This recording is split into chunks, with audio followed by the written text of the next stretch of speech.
Ayo Review family, keep it high, keep it tight. My name is Jay Morris, Review Guy, and I'm back again to bring you another video. If I sound like completely out of breath, it's because I've been lugging around a desk, because if you're wondering why this is, the old setup, it's because despite the fact that my curtains were drawn, the sun decided that it was going to have a very cloudless day where it was going to be in the 50s and be very sunny, and I just could not be bothered anymore because I spent 5 minutes literally trying to find the right way to light my normal area.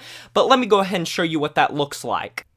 This is literally with curtains drawn. But I'm here, I'm doing my honorable mentions of 2018. These are the albums that were very close, or at least albums that I really enjoyed, but that didn't make my end-year list, because this has been such an, enormous year for music.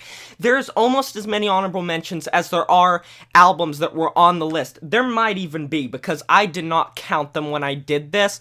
There are just a lot of great albums that released this year. Really, just such a good field in so many different genres. So I'm going to kind of gunshot through these. I've done reviews of all of the albums you are going to see mentioned here, and by now I will have my albums of the year uploaded, so go watch that. I really worked so hard. I worked like 5 days on that, really worked hard on the editing for that, wanted to make it special.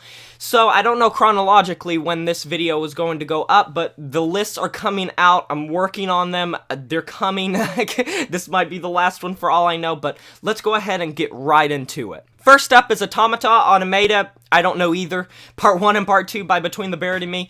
The first part was really underwhelming. In my opinion, if the second part would have been as good, if the first part would have been as good as the second part, I feel like this would have been better. I think it should have just been one album, but I think that's what a lot of people think. Good progressive metal album. Mournful Congregation with the Incubus of Karma. This was very close to getting on it, very close. I think that I actually moved it off in the last minute, because this is my favorite funeral doom metal album of the year, and I really did enjoy this. I think it came out great. I think that it's very murky, very sludgy. Gotta give a shout out to Beer Bongs and Bentleys by Post Malone. This was an interesting album, and if it was less of a mixed bag, then I think it probably could have been on the list. Kanye West with Yay. Obviously, Kids See Ghosts made it extremely high at number 3 on my albums of the year list, but I still think that Yay, while it is a good album, isn't really good enough to get on there. There are some pretty good tracks, but not enough. Chelsea Grin with Eternal Nightmare. Obviously, Impending Doom made the list as in the top 10. A deathcore album making it to the top 10 is pretty big in 2018, I'd say. I don't know how many deathcore albums really came out this year that people were really hyped about, but Chelsea Grin still released a pretty good deathcore album. I know that it's very different. I think it's actually one of their best albums in a while, and while it isn't as good as some of my other favorite Chelsea Grin albums and some of the early output, I still think that it's very heavy and it's a really good album. Next up, Crossfaith with Ex Machina. Really think this is a great Japanese metal album. I think Kyo does a great job on the vocal duties, and that was the high point of this album, but for the most part, there wasn't that much else that really made it click as being something extraordinary. Florence and the Machine with Highest Hope. Florence Welch is an amazing vocalist. She has a really beautiful voice, and this really was close to making it. Really close to making it. And I love the kind of folk indie instrumentation, and it is so soft and so pretty to listen to. It's the type of thing you can just put on in the background and really drift away to. Death Grips is next with Year of the Snitch. What do you need to say about Death Grips? Let me try to put into a noise what Death Grips sounds like. Oh god, as if my brain wasn't damaged enough for how much of an idiot I am. But that goes through your mind when you're listening to a Death Grips album. It's Death Grips, come on. Mumford Sons with Delta is next. There were quite a few songs on this album that I did enjoy, and it really did have a good production, but there was enough on it that I didn't like that I was just like, I don't know how I feel about that, but it was still a pretty good album. Anderson .Paak with Oxnard. This was very close as well. Very funky, very soul-y, very R&B, and I think that a lot of people really enjoyed this album, and I can see it on a lot of end-year lists. Esmond and the Witch with Nowhere. Very haunting and chilling album. I think that Season of Mist is the place for bands like this, even though there are some really heavier ones, such as Benighted and bands like that, but I still think this is a haunting album, very chilling, very bone-chilling, very beautiful. Next up, this was in the top 2 albums that were the closest. I haven't gotten to the other one yet, but the 1975 with A Brief Inquiry into Online Relationships. I love this album. I just could not find a place for it. And there is a bit of issue with doing my favorite albums of the year list. With albums like this, there are albums obviously near like the 20 to 30 mark that I don't like as much as I like the 10 to 1 mark. But when you go that far, it's like, I gave this album a 9 out of 10, I believe. I loved this album. What am I gonna do? Am I going to put it at like 27? No, I can't really do that. It wouldn't really give it the credit it deserves. But at the same time, when I go to that top 10, there's no albums that I can knock off to give it that spot. Do you understand what I mean? It's kind of annoying because I wanted to put this on the list really badly, as well as that other album really badly. And I know there's going to be people probably either thinking, if they don't comment it, wait, you really love these two albums, why weren't they on the list? It was just because it was such a steep thing this year that I could not find a spot high up on the list that I could exchange something for. But this really is an amazing album, beautiful album, glistening production, beautiful vocals. Everything about this album's wonderful. Hate Eternal with Upon Desolate Sands. One of my favorite death metal albums of the year. It's pretty meat and potatoes, but it's still really good. Next up, we got Haken with Vector, the progressive metal band that everyone loves to talk about recently.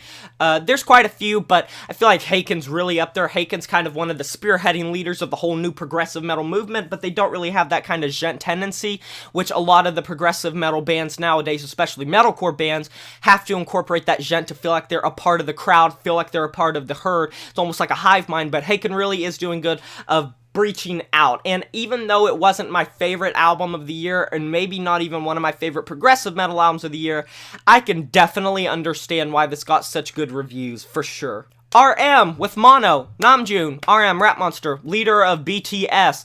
Really thought this was a nice little album. There wasn't really anything that was blowing me away, but it was still pretty good. Author and Punisher with Beastland, one of the most inventive industrial doom metal bands that I have heard in a while, and it's not even a band, it's a one-man project, and I remember it's like an electrical engineer or mechanical engineer that like makes his instruments out of things, and if you ever watch a live performance, after I reviewed this album, I did go watch some live performances, or maybe I did it before I reviewed it.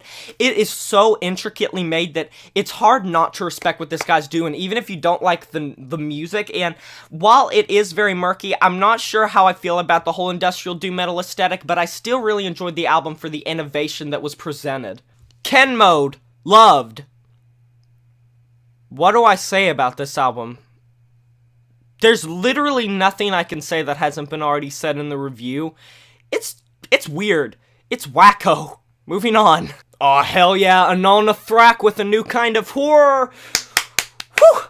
Oh, I wanted this on the list too. This isn't the other one that I said was in the 2, but man, this is a bustling album. It's really, I don't know if it's like the best follow-up for some of their other albums that were like critically acclaimed, but still, oh my god. Anona Thrak is brutal, they're heavy, they're one of the most insane bands that I actively listen to, and I was very into this album when it came out. I was looking forward to it a ton, but now I love this album. Sky Harbor with Sunshine Dust. This was an album that I was very excited for based on the singles, and while I did really enjoy the album itself, there were a lot of points where I wasn't that into it, that I wasn't really the biggest fan of what was being presented, and there were some weak moments, but it's still a pretty good progressive metal album. I think I like it more than the Haken album, actually. Next up, we got Ariana Grande with Sweetener. At the time, this was one of my favorite, if not my favorite pop albums of the year, but it really got blown out of the water with some of the K-pop I heard with Jess Glynne's album. Jess Glynne took home pop album of the year, even if you count K-pop as pop, which it is. Jess Glynne, if you're talking straight up like English music pop, woo! Jess Glynne took that. I love Jess Glynne's album. But Ariana Grande, there are some weak points, but it's still a very great album, and I think Ariana Grande has a very distinctive voice, and while it hasn't held up its relevancy for me, at least throughout the year, it's still pretty good. Next up, we got Eminem with Kamikaze. Gave this album a perfect score when it first came out, but talk about not really aging well. I mean, there's some good tracks that I go back to, but there's just a lot of cringy moments, a lot of cringy bars on it, and I can't really find a reason to go back to it except if I want to listen to. And yes, please make fun of me all you want. I kind of do like Venom.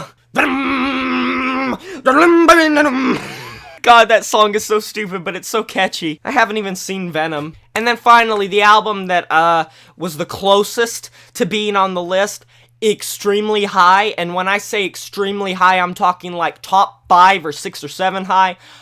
Architects with Holy Hell. God, I loved this album to death. It's such a good album. It really is such a good album.